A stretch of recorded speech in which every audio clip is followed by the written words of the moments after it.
Patrząc na kopiec Kościuszki, myślimy o naczelniku insurekcji, który próbował walczyć o wolną Polskę. Rzadziej wspominamy jego dokonania związane z walką o niepodległość przyszłych Stanów Zjednoczonych. A jego dokonania na tym polu były przecież ogromne i co ważne, są tak doceniane po dziś dzień za wielką wodą. Jakie były początki relacji polsko-amerykańskich i dlaczego Amerykanie decydowali się walczyć o wolność Polski? O to, a także o złożone relacje polsko-amerykańskie w XX wieku chciałbym zapytać dzisiejszego eksperta.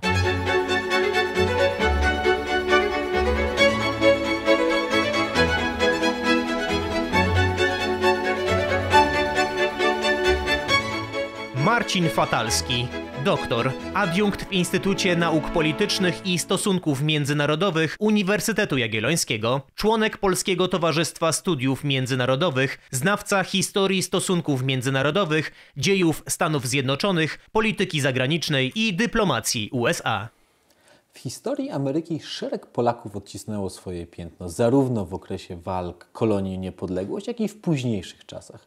Który z naszych rodaków Pana zdaniem wywarł największy wpływ? Uważam, że Tadeusz Kościuszko. Jest coś szczególnego w tej historii relacji dwóch narodów, dwóch państw, które wywodzą się z trochę innych korzeni, ale mają wiele wspólnego. Tą wspólnotowością jest republikański charakter narodów. To znaczy, my chyba czasami nie doceniamy faktu, że Kościuszko był dla nich partnerem intelektualnym, nie tylko wielkim wodzem, a takich potrzebowali. Potrzebowali Tadeusza Kościuszki, bo był wojskowym, ale był inżynierem. Potrzebowali Kazimierza Pułaskiego, który był znakomitym dowódcą kawalerii.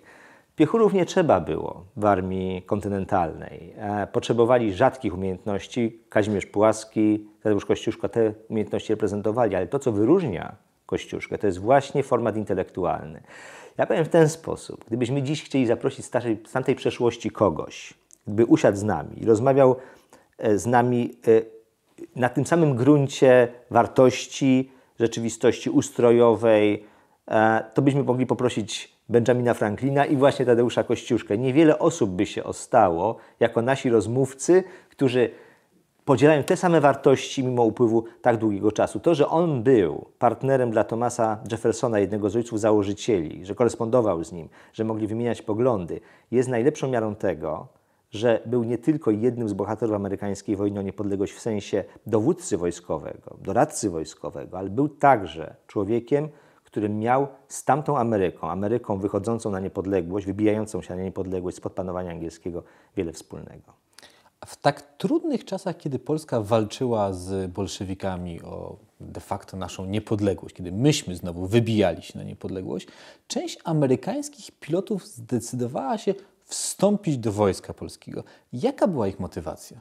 No, Cooper, który jest tym pierwszym bohaterem, on tworzył filmowym w dodatku, dokładnie, on tworzył eskadrę kościuszkowską, a więc już sama nazwa tej formacji wojskowej nawiązywała do pewnego długu, który spłacali Amerykanie, a przynajmniej niektórzy z nich się do tego długu poczuwali w stosunku do Kościuszki, w stosunku do tych Polaków, którzy zaangażowali się w wojnę o niepodległość. Jest to ciekawe, prawda, że kraj, który dzieli tak wiele w sensie geograficznym, jednak dla Amerykanów, dla wojskowych amerykańskich, niektórych wojskowych okazał się ważny. To, co jest historią ciekawą w tej historii naszego bohatera, o którym teraz mówimy, czyli Coopera, jest sposób zaciągnięcia się do Wojska Polskiego. On po I wojnie światowej został w Europie, przybył do Polski, postanowił oddać swoje usługi Wojsku Polskiemu, które się właśnie tworzyło, a w szczególności tworzyły się takie specjalistyczne formacje jak lotnictwo. Spotkał się z naczelnikiem państwa ówczesnym, Józefem Piłsudskim. Piłsudski podszedł do niego z pewną nieufnością. Mówi, przecież my nie potrzebujemy wojsk zaciężnych. Piłsudski uważał, że będzie walczył za pieniądze. Tak. Tutaj Cooper wyraźnie podkreślił, że chodzi o ten sam żołd, co oficerowie polscy. Dokładnie. Wstał wzburzony, po amerykańsku odpowiedział, że jemu nie chodzi o żadne pieniądze, że chce dokładnie tej samej stawki, którą otrzymują polscy oficerowie jako żołd, a jego celem jest oddanie swoich umiejętności i usług jako oficera lotnictwa narodowi polskiemu i Wojsku Polskiemu. I wtedy Józef Piłsudski uścisnął mu dłoń i tak się wszystko zaczęło. I rzeczywiście ta grupa Amerykanów zaangażowała się i walczyła w wojnie z bolszewikami. Dodajmy do tego, że ważny jest także stosunek Amerykanów do samego bolszewizmu. To jest to też, co łączyło akurat Polaków i Amerykanów. Oni od początku mieli bardzo negatywny osąd rewolucji bolszewickiej, natury tego systemu, który tam się tworzy. I tutaj nie było różnicy między Woodrowem Wilsonem, który był demokratą, czy późniejszymi republikańskimi prezydentami okresu międzywojennego. Oni wszyscy uważali bolszewizm za zagrożenie dla cywilizacji zachodniej. I to obok spłacania długu było motywacją dla służby w Wojsku Polskim, udziału w wojnie polsko-bolszewickiej. Ale wróćmy do czasów sprzed roku 1914 czy 18, z czasów walk Polski o niepodległość. Jak wyglądał proces emigracji z, powiedzmy, ziem polskich do Stanów Zjednoczonych? Zacznę może od tego, że kiedy już wiele lat później, na początku polskiej transformacji ustrojowej, jeden z dyplomatów amerykańskich chciał prezydentowi Bushowi nieco przybliżyć okoliczności jakby relacji, stosunków polsko-amerykańskich, to powiedział: wielu Polaków emigrowało do naszego kraju w poszukiwaniu dobrobytu i wolności. I to są powody, dla których Polacy wyjeżdżali. Polacy z kraju podzielonego zaborami. Oczywiście tam wcześniej już miała miejsce migracja polska, ale w czasie tworzenia się, czy budowy kapitalizmu i budowy państwowości amerykańskiej, można powiedzieć, nastąpiło takie połączenie dwóch elementów. To znaczy rzeczywiście faktu, że Polacy w poszukiwaniu tych dwóch wartości, czyli wolności politycznej, ale także dobrobytu. Czasami ta pierwszy priorytet to był dobrobyt. Wyjeżdżali za ocean i budowali tam swoją rzeczywistość. Ale chcieli ją budować także w oparciu o wartości, które stąd przywozili. Ameryka była krajem otwartym na różnorodność. Pamiętajmy, że to jest państwo, i przed tym nie należy uciekać, ani udawać, że było inaczej. To jest państwo zbudowane przez białych anglosaskich protestantów, white Anglo-Saxon Protestants, co nie zmienia faktu, że oni potrafili otworzyć się właściwie na każdą grupę, także tę, która bardzo była przywiązana do swojej tożsamości religijnej. W przypadku Polaków to był katolicyzm. I przecież mimo tego, co charakteryzowało jednak Amerykę bardzo długo, czyli pewnej nieufności w stosunku do katolicyzmu, który był uwarunkowany protestanckimi korzeniami Ameryki, ta tożsamość tam znajdowała swoje miejsce i swoją przestrzeń, spotykała się z szacunkiem, a Polacy potrafili ją kultywować. I w tych warunkach powstawała ta polska migracja. No, przykładem jest ta osada Maria Panna, prawda, w Teksasie.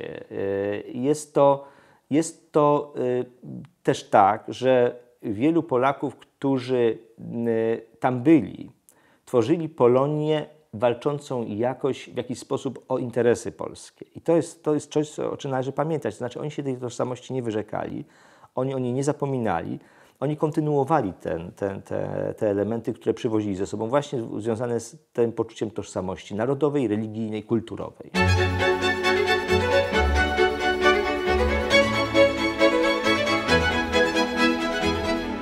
Słynne przemówienie prezydenta Stanów Zjednoczonych Woodrowa Wilsona, kiedy padają słowa o odzyskaniu przez Polskę niepodległości, jest dla nas tak ważne. Ale jaki był wpływ na prezydenta Stanów Zjednoczonych, naszego wybitnego muzyka i kompozytora? Duży, dlatego że pamiętajmy, że Woodrow Wilson, chyba ostatni prezydent intelektualista w Białym Domu, dlatego że to profesor wyższej uczelni, mógł mieć jednak ograniczoną wiedzę o Europie Środkowo-Wschodniej, której sprawy były dla Amerykanów odległe. Wilson był człowiekiem wielkiego intelektu, ale Paderewski przybliżył mu kwestię polską, jej rolę i wagę na tyle, że w tych punktach, o czym się często zapomina, punkt o konieczności odbudowy niepodległego państwa polskiego został wpisany ręcznie przez prezydenta do przygotowanego przez jego ekipę przemówienia. Czyli to była decyzja, osobista decyzja Woodrowa Wilsona, żeby informacja o tym znalazła się w przemówieniu wśród tych kilkunastu punktów, przecież przedstawiających cały projekt powojennej Europy i powojennego świata. To jest ważne, bo pamiętajmy, że Wilson poszedł na tę wojnę, a właściwie poprowadził Amerykę na tę wojnę w imię budowy nowego porządku i uznał, że sprawa polska jest na tyle ważna, że należy uczynić jednym z celów tej wojny odbudowę niepodległego państwa polskiego. Bez Paderewskiego, sądzę, Wilson nie uświadamiałby sobie tego. To jest bardzo ważne, że był tam Polak, który był uważany przez amerykańską elitę społeczną za swojego, za kogoś, kogo podziwiają, kogo cenią, kogo słuchają i słuchają nie na zasadzie kurtuazji, tylko wsłuchują się w to, co ma do powiedzenia. I Paderewski miał tę moc, żeby Amerykanom naświetlić wagę sprawy polskiej najważniejszemu z Amerykanów, czyli Wilsonowi. A Herbert Hoover, przyszły prezydent Stanów Zjednoczonych, przecież był odpowiedzialny za organizowanie pomocy humanitarnej, między innymi dla polskich dzieci. Na czym polegała ta akcja i czym był ten tak znany, słynny obiad dla nieobecnego gościa? Tak. My chyba też nie doceniamy Hoovera, takiego wielkiego przyjaciela Polski. Pamiętamy o Wilsonie, pamiętamy o Reaganie. Natomiast Hoover gdzieś niknie, a przecież to był polityk, który w czasie I wojny światowej stanął na czele takiej administracji amerykańskiej, specjalnej agendy rządu federalnego, której celem była pomoc zniszczonej przez wojnę Europie. I on uczynił właśnie sprawę polską, czy właściwie sprawę pomocy polskim dzieciom, jednym ze swoich zasadniczych celów, właśnie ten obiad Hoovera, obiad nieobecnego gościa. To jest taka impreza charytatywna w jednym z najbardziej prestiżowych hoteli nowojorskich, do którego zaproszono całą śmietankę towarzyską milionerów amerykańskich. Każdy z nich wpłacał $1000 co najmniej, bo Rockefeller dał 2 miliony, nie zapominajmy o tym, a dostał obiad 22 centy. 22 centy. Nie mogło to kosztować więcej, bo na tyle wyceniono stawkę żywnościową polskiego dziecka, czyli dziecka mieszkającego na obszarach uważanych za przynależne do państwowości polskiej. I to był wielki gest Hoovera. On został za to doceniony na różne sposoby w Polsce, ale pamiętajmy, że dla kraju, który się podnosił z ruin, przez obszar, którego przemaszerowały armie w czasie I wojny światowej, to był nie tylko gest, ale to był bardzo praktyczny wymiar pomocy. Dlatego Hooverowi cześć i chwała za ten wielki gest dla Polaków. To przenieśmy się w czasy po zakończeniu II wojny światowej. Jak wyglądały relacje polsko-amerykańskie, powiedzmy tak, do roku 1989?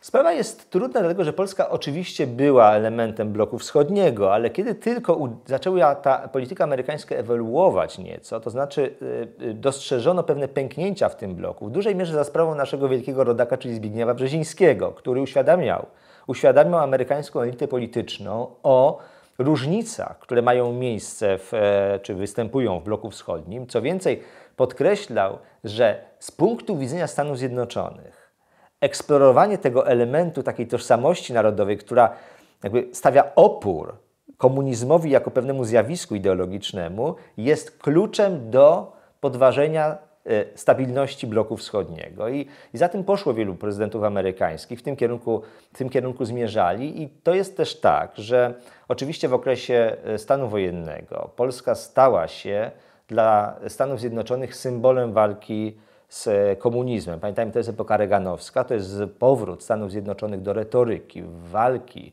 powiedzmy takiego zderzenia światów. Po jednej stronie mamy komunizm, po drugiej wartości świata zachodniego.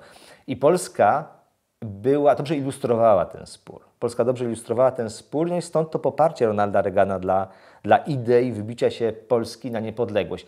Są powody, dla których właśnie Polska w tym samym bloku wschodnim stanowiła dla Amerykanów taki punkt odniesienia, ponieważ pokazywała społeczeństwo, czy jakby oni mieli wyraźny przykład społeczeństwa, które opiera się komunizmowi i którego opór należy wesprzeć. Czekali tylko na ten moment geopolityczny, który pozwoli im pomóc Polakom wybić się na niepodległość. Czyli rok 1989.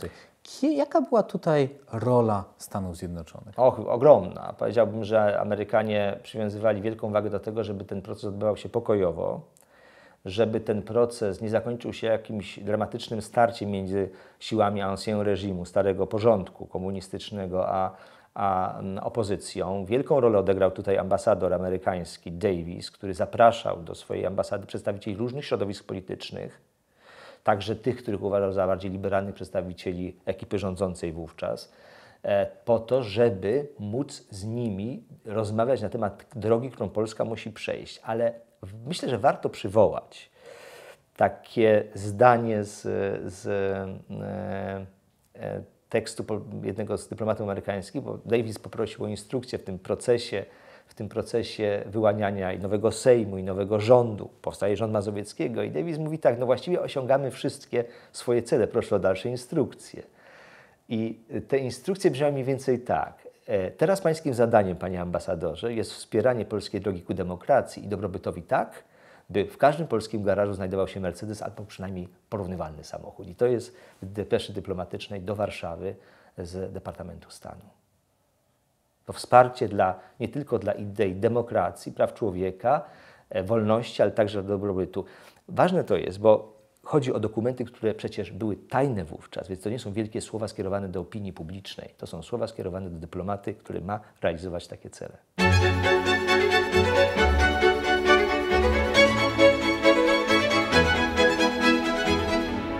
Pomnik Paderewskiego znajduje się przed Pałacem Pusłowskich, gdzie mieści się siedziba Instytutu Muzykologii Uniwersytetu Jagiellońskiego. Tam przechowywane są nader cenne pamiątki po tym wyjątkowym kompozytorze, jak i wybitnym polityku.